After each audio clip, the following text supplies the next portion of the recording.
SLBC టన్నెల్లోకి ఇప్పటికే local train కూడా వెళ్తుంది. దాంతోపాటు నిపుణులందరూ కూడా బయలుదేరిన బట్టి నేపథ్యం కూడా మనం విజువల్ చూస్తున్నాం. అక్కడైతే కమ్యూనికేషన్తో మాట్లాడడానికి, అక్కడ తాజాగా ఉన్నటువంటి పరిస్థితులు అవంతా కూడా సమీక్షించడానికి అక్కడి నుంచి వెళ్తున్నటువంటి నేపథ్యం అయితే కనపడుతుంది. దాదాపు 20 మంది బృందం దాకా కూడా లోపలికి వెళ్తున్నటువంటి విజువల్ని మనం చూస్తున్నాం. దాదాపు 11-12 కిలోమీటర్ల వరకు కూడా ఈ ట్రాక్ అనేది బాగుంది. తర్వాత మాత్రం 1 కిలోమీటర్ ట్రాక్ పూర్తిగా కూడా దెబ్బతింది. వెళ్ళడానికి కూడా ఇబ్బందికరమైన పరిస్థితులు ఉన్నాయని కూడా వారు చెప్పినటువంటి పరిస్థితి కనపడుతుంది. మొత్తం ఈ రెస్క్యూ ఆపరేషన్ అంతా కూడా ఉదయం నుంచి కూడా ఇక్కడే మంత్రి కోమటిరెడ్డి వెంకటరెడ్డి కూడా ఉన్నారు. మొత్తం కూడా ఆయన అధికారులతో సమీక్ష సమావేశాలు కూడా నిర్వహించి ఎప్పటికప్పుడు ఇన్ఫర్మేషన్ తీసుకుని ముఖ్యమంత్రి గారితో కూడా మాట్లాడుతున్నటువంటి సిచ్యువేషన్ దగ్గర పడతాం. మినిస్టర్గా చూస్తున్నాం మనం విజువల్లో కూడా మొత్తం ఎంటైర్ డిపార్ట్మెంట్, ఆల్ డిపార్ట్మెంట్స్, అలాగే జిల్లా ఎస్పీ కానీ కలెక్టర్ కానీ వీళ్ళందరూ కూడా ఇక్కడే ఉన్నటువంటి నేపథ్యం అయితే కనపడుతుంది. ఒకసారి మంత్రి గారితో కూడా మనం మాట్లాడదాం. ఎట్లా జరుగుతుంది రెస్క్యూ ఆపరేషన్స్ అనేది? సార్, ఇది 3వ రోజు, ఎట్లా జరుగుతుంది సార్ రెస్క్యూ ఆపరేషన్? ఒక పక్కేమో దీన్ని పొలిటికలైజ్ చేస్తున్నారు బీఆర్ఎస్ వాళ్ళేమో, దీన్ని ఎట్లా చూస్తారు సార్? బీఆర్ఎస్ వాళ్ళకు మనకు ఒక మానవత్వం లేని మనుషులు, ఆ పార్టీ కుటుంబ సభ్యులు కానీ పార్టీ అధినేత కానీ, ఎందుకంటే వాళ్ళ గురించి మాట్లాడాలంటే ఇంత పెద్ద ఇన్సిడెంట్ అయ్యి ఇవాళ ఎక్కడికెళ్ళో 1000 కిలోమీటర్లకు వచ్చి నల్గొండకు తెలంగాణ ప్రాజెక్టు పూర్తి చేస్తాను 15 ఏళ్ళుగా కష్టపడి అనుకోని సంఘటనతో దిగ్భ్రాంతిలో ఉంటే దాని మీద మా సోషల్ మీడియాలో నిన్న జుబ్బల్ కృష్ణారావు గారు, ఉత్తమ్ కుమార్ రెడ్డి గారు ఉన్నారు. ఈరోజు ఉదయం పొద్దున 4 గంటలకి లేచి నేను వచ్చాను.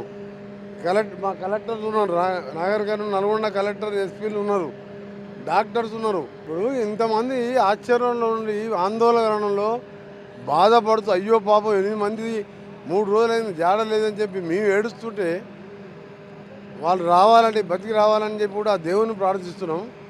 ఒకవైపు కేటీఆర్ అనే పిల్లగాడు ముఖ్యమంత్రి గారు ఎందుకు రాలేదు అన్నాడు. అరే ముఖ్యమంత్రి గారే, ముఖ్యమంత్రులు అందరూ ఒకటే. ఇక్కడ నిన్న 2 మంత్రులు వచ్చాను, ఒక మంత్రి లోపలికి పోయారు. మా ఎమ్మెల్యేలు ఇక్కడ వంశీకృష్ణ కానీ బాలు నాయక్ కానీ ఈరోజు ఉదయం పొద్దున 4 గంటలకు లేచి నేను ఉదయం 9 గంటలకే వచ్చిన. పెద్ద మనిషి జానారెడ్డి వచ్చిండు. ఇవన్నీ కూడా ముఖ్యమంత్రి వస్తే ఏంటంటే పోలీస్ సెక్యూరిటీ కానీ ఇవన్నీ వస్తే రెస్క్యూ ఆపరేషన్కి ఇబ్బంది ఉంటుందని ముఖ్యమంత్రి కానీ మేమే వద్దన్నాం. ముఖ్యమంత్రి వచ్చినా మంత్రి వచ్చినా ఒకటే కదా, దాని మీద వచ్చినాం. కానీ మీరేం చేసిండ్రు? ఆయన ముఖ్యమంత్రి అయిన 3వ నెల ఎర్రవల్లి ప్రగతి భవను పక్కకే తూప్రాన్లో ఒక ట్రైన్ క్రాస్ చేస్తూ 26 మంది ఉన్న స్కూల్ బస్సు, ట్రైను క్రాసింగ్లో స్కూల్ బస్సు మీదకి వెళ్ళిపోతే 26 మంది పిల్లలు మాంసం ముద్దలైపోయినారు. 2 నిమిషాలు అయితే పోయి పరామర్శించవచ్చు తల్లిదండ్రుల్ని, పోలే. ఎందుకంటే మానవత్వం లేదు, మనిషి కాదు కేసీఆర్. కొండగట్టు జాతర మీద 68 మంది ఘాట్ రోడ్లో బలి చచ్చిపోతే కనీసం కేసీఆర్, కేటీఆర్, కవిత అక్కడక్కడే తిరుగుతారు కదా, కనీసం సందర్శించలే ఘాట్ రోడ్డుని. ఆ తర్వాత ఘాట్ రోడ్ కూడా వేయలే, ఇప్పుడు దాన్ని వెయిటింగ్ చేయలేదు. ఆ బాధితులకు ఫ్రీజర్స్ కూడా పంపలేదు, చనిపోయిన వాళ్ళకి వీలర్స్ పంపలేదు. మాంసం ముద్దలైన 6 ఏళ్ల పిల్లలు తూప్రాన్లా ఫామ్ హౌస్ పక్కకు 2 కిలోమీటర్లు. అదొకటి. ఇవాళ ప్రతిపక్ష నాయకుడు బాధ్యత కదా, తెలంగాణలో పొడిచినా అని చెప్తున్నావు కదా, ఇక్కడికి వచ్చిపోతే 3 రోజులకే ఏమైంది? అధికార పార్టీ, ప్రతిపక్ష పార్టీ అందరం కలిసి బాధితులకు అండగా ఉండాలి, అది నేర్చుకోవాలి. ఇప్పటికైనా మీరు ఒకటి చెప్తున్నా మీకు, మీరు ఒకటి విజ్ఞతతో ప్రదర్శించండి. ప్రతిదీ రాజకీయం చేసి ఇంత పెద్ద ఇన్సిడెంట్ అయ్యి మీరు మాకు పేరు వస్తుందని చెప్పి సొరంగాన్ని ఆపేస్తే ఈ 13 నెలలు కష్టపడి దాని పనులు మొదలుపెట్టించి ఒక 13 మీటర్లు ఇక్కడ సైడ్ మొదలుపెట్టాము. అక్కడికి వెళ్ళి అమెరికాకి నేను పోయి బేరింగ్ తీసుకొచ్చి 20 రోజులలో బేరింగ్ ఇక్కడ వస్తున్నది. 1 మంత్లో అటు సైడ్కి వెళ్ళి కూడా స్టార్ట్ చేస్తున్నాం. ఇటు అటు కలిపితే 20 నెలల్లో ఈ నీళ్లు శ్రీశైలంకి వెళ్ళి మీరు చూసాను, డెడ్ స్టోరేజ్కి వెళ్ళి నీళ్ళు వస్తాయి. ఇంత కార్యక్రమం వచ్చి నల్గొండ జిల్లాలో 4 లక్షల ఎకరాలు నీళ్ళు వస్తుంది. ఈ దుర్మార్గుడు ఈ ఎస్ఎల్బిసి టనల్ని బ్రాహ్మణవేలంలో మన శివనగూడెం ప్రాజెక్టు, ఢిల్లీ ప్రాజెక్టు పక్కన పెట్టింది కాబట్టి మన 12 సీట్లలో 12 డివైడ్ పోయినట్టు లెక్క. ఒక సూర్యాపేట 2-3 వేలు తప్ప. ఇంకా బుద్ధి లేకుండా రేవంత్ రెడ్డి గారు ఎలక్షన్ ప్రచారానికి పోయిన సరే, రేవంత్ రెడ్డి గారు సీఎంగా మమ్మల్ని పంపించాడు. మంత్రులము, కలెక్టర్లం అందరం ఉన్నాం, అందరం పనిచేస్తున్నాం. మీరు ఆయన ఎడిపోయింది ప్రతిపక్ష నాయకుడు ఫామ్ హౌస్లో పండుకుండు కదా.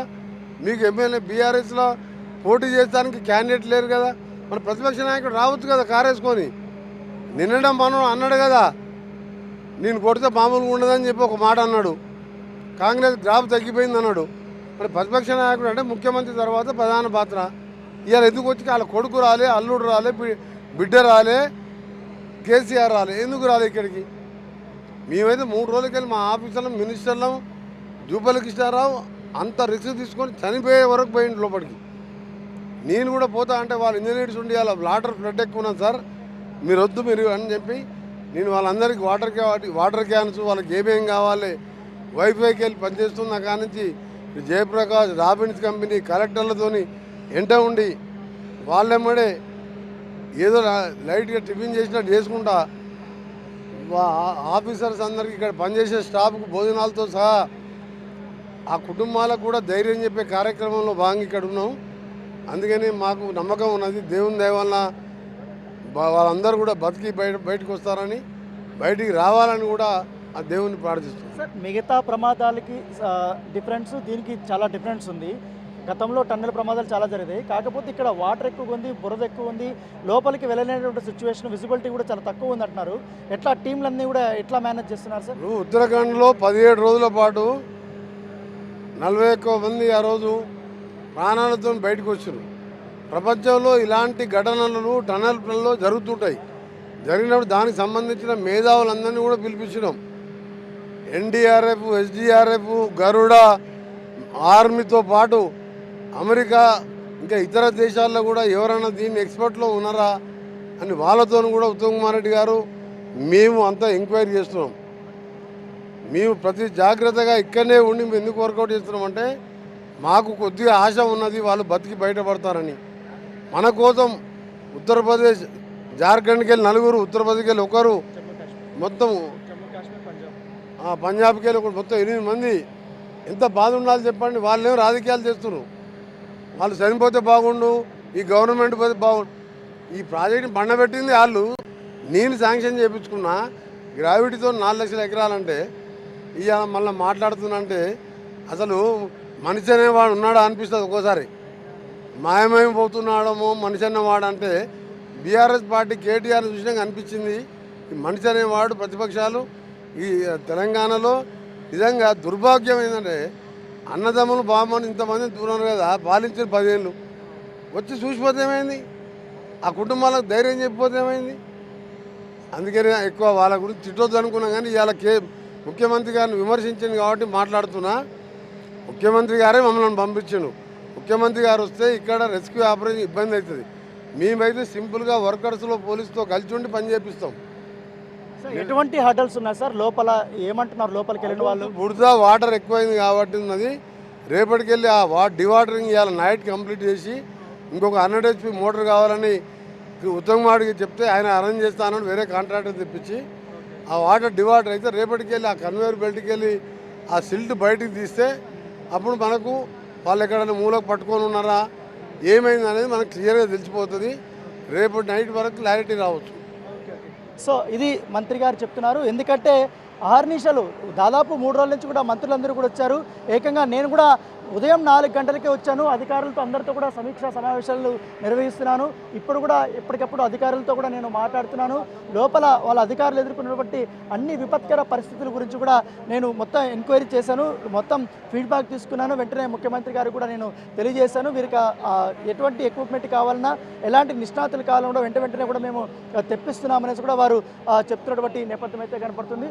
ఎగ్జాక్ట్గా కేవలం 100 మీటర్ల వరకు కూడా పూర్తి స్థాయిలో టన్నెల్ వరకు కూడా మేము వెళ్తున్నామనేసి కూడా అధికారులు చెప్తున్నారు. ఇప్పటికే ఎన్డీఆర్ఎఫ్ కానీ, ఎస్డీఆర్ఎఫ్ సిబ్బంది కానీ, ఆర్మీ అధికారులు కానీ వీళ్ళందరూ కూడా ఎప్పటికప్పుడు అక్కడ లోపలికి వెళ్తున్నారు. మొత్తం తీరుతున్నారు. ఆ డ్రిల్లింగ్ మిషన్స్ కానీ, ఈ ఆక్వాయికి సంబంధించినది కానీ, ఆ తర్వాత మనం చూసాము పుషింగ్ కెమెరాలు కానీ, ఇవన్నీ కూడా లోపలికి మేము పంపించామనేసి కూడా అధికారులు కానీ మంత్రి వాళ్ళు చెప్తున్నారు. ఇంకా అధికారులతో కూడా ఆయన మాట్లాడుతూనే ఉన్నారు. ఉదయం పూట దాదాపు 2 బృందాలు వెళ్ళాయి. ఇప్పుడు మరొక బృందం వెళ్ళి అక్కడ ఉన్నటువంటి పరిస్థితుల్ని అంచనా వేసి మరొకసారి రాబోతున్నారు. దాంతోపాటు అక్కడ వేళ వాటర్ కొంచెం ఫ్లోటింగ్ అనేది తగ్గిందని చెప్తున్నారు. కాబట్టి అక్కడ ఇప్పుడు ఎట్లా వెళ్ళాలన్న దానిపై కూడా ఇప్పటికే ఈ థర్మాకోల్కి సంబంధించినటువంటి బోట్ టైప్ ఉన్నటువంటి ఆ షీట్స్ అవన్నీ కూడా తీసుకెళ్లారు. తర్వాత ఈ టైప్ ఉన్నటువంటి ఏదైతే వెదురు కొమ్మలు ఉన్నాయో ఇవన్నీ కూడా, ఎందుకంటే ఒక బురద ఉన్నా కూడా వీటిపైన వేసి నడుచుకొని వెళ్ళడానికి ఉంటుంది కాబట్టి ఎన్డీఆర్ఎఫ్ సిబ్బంది కానీ ఇటు డిఆర్ఎఫ్ సిబ్బంది కానీ వీళ్ళందరికీ కూడా ఆ రకంగా, ఎందుకంటే వాళ్ళు నిన్న వెళ్ళినప్పుడు అక్కడ బురద గుంటలాగా ఉంది, వీటి వరకు కూడా వాళ్ళు అక్కడ కాలు పెడితే లోపలికి వెళ్ళిపోయిన సిచ్యువేషన్. సో ఈ నేపథ్యంలో అవన్నీ హర్డల్స్ అన్నీ కూడా ఉన్నటువంటి నేపథ్యంలో అన్ని ఎక్విప్మెంట్ కూడా ఈసారి తీసుకెళ్ళి ఇప్పుడు మొత్తం చెక్ చేస్తున్నారనేసి కూడా మంత్రి చెప్తున్నారు. సో రాజకీయ వ్యాఖ్యలకి ఇక్కడ దూరంగా ఉండని, ఇక్కడ జరుగుతున్నటువంటి సిచ్యువేషన్ వేరు, గతంలో టన్నెల్స్ జరిగినటువంటి ప్రమాదాలు వేరు, ఇక్కడ ఉన్నటువంటి క్రిటికల్ సిచ్యువేషన్ వేరు. సో దయచేసి ఇక్కడ ఉన్నటువంటి పరిస్థితులను అర్థం చేసుకోకుండా రాజకీయ విమర్శలు చేసి ముఖ్యమంత్రి ఎందుకు రాలేదు అనేది వాళ్ళు క్వశ్చన్ చేస్తున్నారు. మళ్ళీ ప్రధాన ప్రతిపక్ష నేత అయినటువంటి కేసీఆర్ ఇక్కడ ఎందుకు రావట్లేదు అనేసి కూడా మంత్రి కోమటిరెడ్డి ప్రశ్నిస్తున్నటువంటి పరిస్థితి.